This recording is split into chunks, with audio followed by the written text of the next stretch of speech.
Salut mes Nakamas, c'est Doc, j'espère que vous allez bien. Aujourd'hui on va parler de l'épisode 734, un épisode qui vient justement montrer la fin de l'arc Dressrosa, une saga qui a quand même duré 2 ans, et 2 ans étaient nécessaires pour moi pour présenter tout l'arc Dressrosa parce qu'il met en place les bases du nouveau monde, et quand on voit ce qui va nous arriver dans la gueule, on se dit heureusement que Dressrosa était là pour un petit peu calmer le jeu et présenter tout ça. Maintenant, cet épisode, il y en a pas mal qui l'ont pas apprécié, et je peux le comprendre car tout simplement, il reprend énormément de passages qui étaient présents dans l'arc Dressrosa, mais en un sens c'est normal parce que c'est un épisode de fin et je vais détailler tout ça justement dans cette vidéo.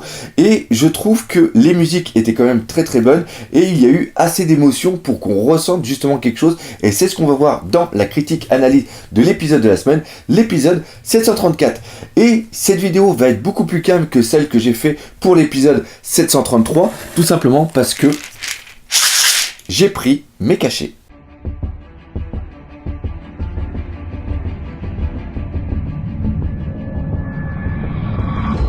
Avant de commencer cette vidéo, comme d'habitude, je vais faire le petit parallèle entre le chapitre et l'épisode. Donc l'épisode 734 reprend l'intégralité du chapitre 791. Et ça, c'est vraiment important car on est toujours dans la logique, c'est-à-dire un épisode égale un chapitre.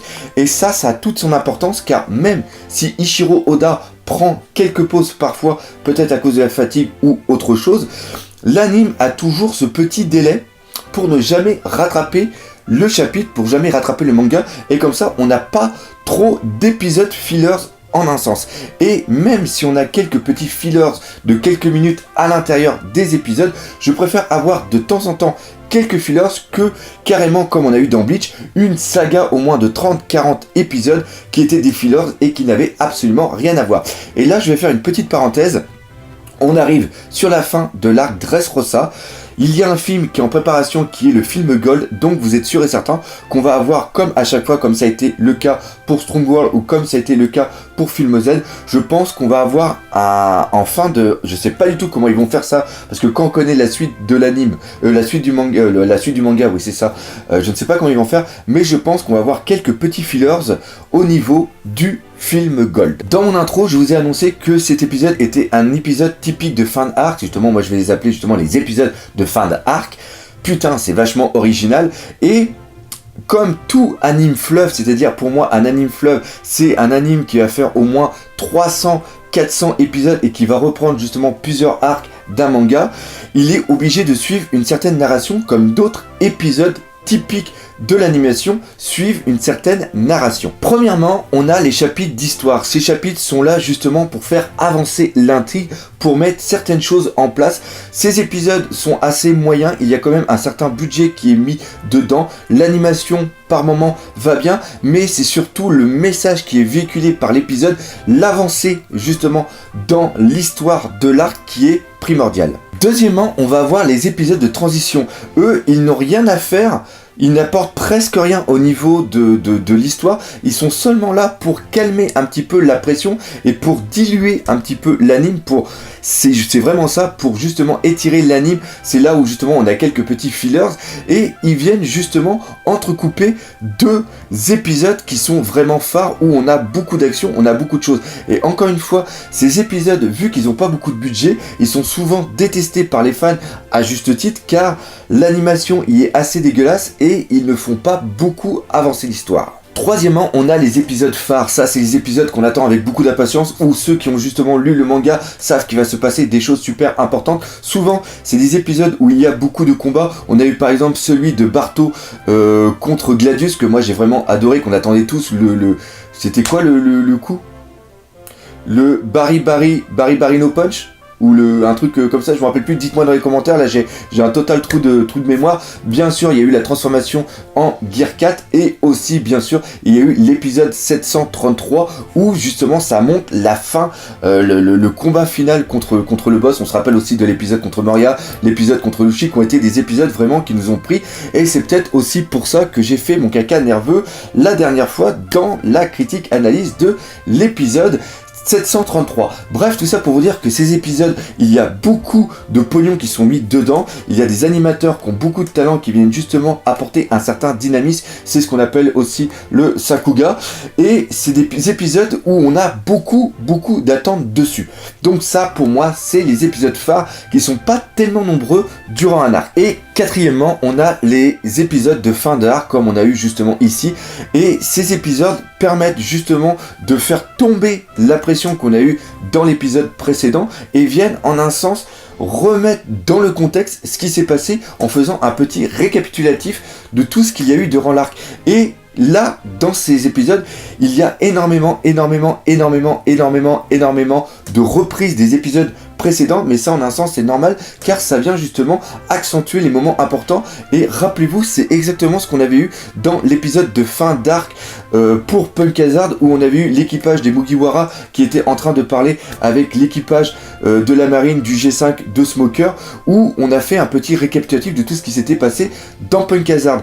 Et encore une fois, même si ces épisodes, c'est dur, même si ces épisodes, putain c'est très dur à dire ça, font un petit peu chier car il y a beaucoup de reprises, ils sont quand même nécessaires. Et encore une fois, je trouve que ça a bien été fait car premièrement, on a eu une très bonne musique qui était différente à chaque passage et ça vient justement mettre en exergue certaines émotions.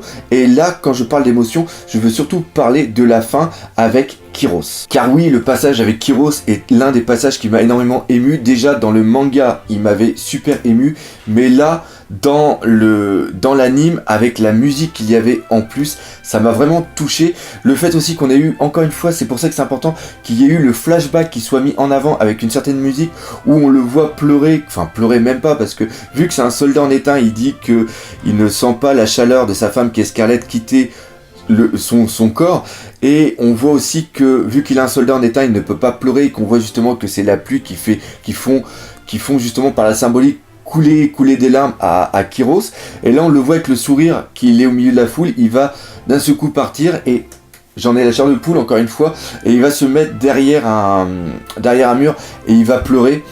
J'ai trouvé ça tellement beau et ça a été très bien fait, et c'est là où on voit toute l'importance du flashback. Et ça c'est repris encore une fois. Bon, pour Rebecca on sent pas grand chose parce que c'est une pleureuse et elle pleure tout le temps, mais encore une fois pour Violette, Violette, j'en veux pour Violette, hein. Je suis à croire que je suis toujours pour Doflamingo, pour Viola. Encore une fois, quand on voit qu'elle a décidé de rester avec pour justement sauver son père, et qu'on voit qu'elle a fait confiance aux pirates, malgré que c'était des pirates, et justement que Doflamingo était aussi un pirate, enfin bref, vous comprenez tout ça. Les flashbacks ont été très bien mis en place, et encore une fois, avec la musique, on ne peut que ressentir les choses, et elles sont nécessaires, car elles viennent justement rafraîchir un petit peu la mémoire de tout ce qui s'est passé, et il y en a peut-être certains qui avaient justement loupé ces passages, ou peut-être certains qui viennent tout juste se remettre dans le contexte de One Piece, qui viennent seulement de regarder les épisodes, et je trouve que ça a été fait avec assez d'attention pour que ça passe bien. Et ce qui est génial avec le style d'Ichiro Oda, c'est que dans sa narration, c'est-à-dire dans le truc, il mélange des moments hyper émotifs avec quelque chose qui va nous faire péter de rire. C'est tout simplement Guts quand il annonce la fin du combat. Il bégaye, il n'arrive pas à parler, et la gueule qu'il a, les yeux et tout, moi franchement, même si je n'ai pas rigolé aux éclats ou quoi que ce soit, j'ai eu mon sourire, je n'ai pas pu retenir mon sourire, et c'est ça qui est vraiment génial, car on a des passages qui viennent justement entrecouper cette mélancolie justement de fin d'arc, cette pression qui vient justement s'évacuer. Et cet épisode a vraiment ce schéma comme ça où on reprend pas mal de choses, c'est-à-dire de l'émotion, un petit peu d'humour, de l'émotion, un petit peu d'humour, de l'émotion, un petit peu d'humour, bref, vous m'avez compris. Ce que j'ai beaucoup aussi apprécié dans cet épisode, c'est les petites caractéristiques de chacun des personnages. Par exemple, à un moment, on voit tout le monde qui est en train de pousser la barrière qui a été créée justement par Barto, et là, il y a la Birdcage qui est en train de s'effacer, mais tout le monde, ils sont tellement concentrés à pousser qu'ils s'en rendent pas compte, sauf par exemple Robin, où tu vois Robin qui, juste avant que toute la Birdcage disparaisse, on voit qu'elle regarde en l'air et elle arrête de pousser. Donc là, on peut voir qu'elle a un acquis de l'observation qui est quand même super méga développé. Et cette corrélation est vraiment bien reprise au niveau de Zoro quand il pousse justement avec Kenjuro et Kinemon. On voit qu'il pousse comme des malades, et à un moment, la Birdcage disparaît et se font emporter.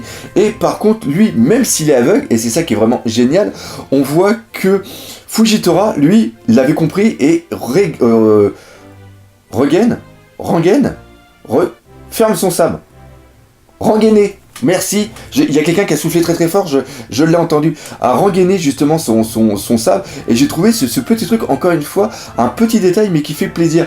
Et encore une fois, il y a aussi pas mal d'humour, justement quand tu vois Kinemon et Kenjuro qui sont en train de tâter tout doucement pour savoir si la Birdcage est encore là, si c'est pas un piège de Doflamingo, justement, que les fils ressortent du sol, et après ils se rendent compte, puis là ils explosent de joie, et ça fait toujours plaisir, en plus que on voit aussi qu'il y a la patte de l'oiseau qui est dessinée, et ce petit oiseau, il me fait, je l'apprécie, même s'il a une gueule complètement de travers ou quoi que ce soit, il fait maintenant partie intégrante carrément du trio que sont l'oiseau, Kinemon et Kenjuro. Et bien sûr, on ne peut pas parler de la chute de Doflamingo qui est hyper méga symbolique, le fait qu'il était le roi qui se sentait au-dessus des autres, qui se prenait pour un dieu, et justement de son statut qui vient justement descendre et aller dans les bas-fonds de Dressrosa, le fait aussi, comment il tombe avec le manteau qui vole, c'est absolument génial. Après il tombe au sol et il y a les lunettes qui tombent juste à côté, c'est typiquement symbolique et c'est vraiment excellent.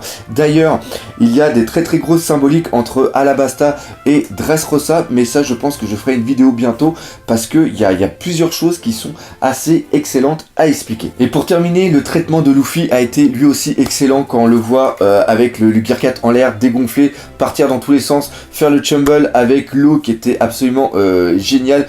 Il tombe et là il arrive presque dans les bras de Rebecca, et Rebecca par ses larmes vient justement le remercier. On voit, puisque là c'est enfin des larmes de soulagement, et le fait de voir le sourire sur le visage de Luffy avec les larmes de Rebecca sur lui, je trouve qu'il y a une très belle symbolique. Cette symbolique était énormément présente au niveau du manga et j'étais content de la retrouver ici, et c'est ça en un sens que je vais applaudir, c'est-à-dire que on a vraiment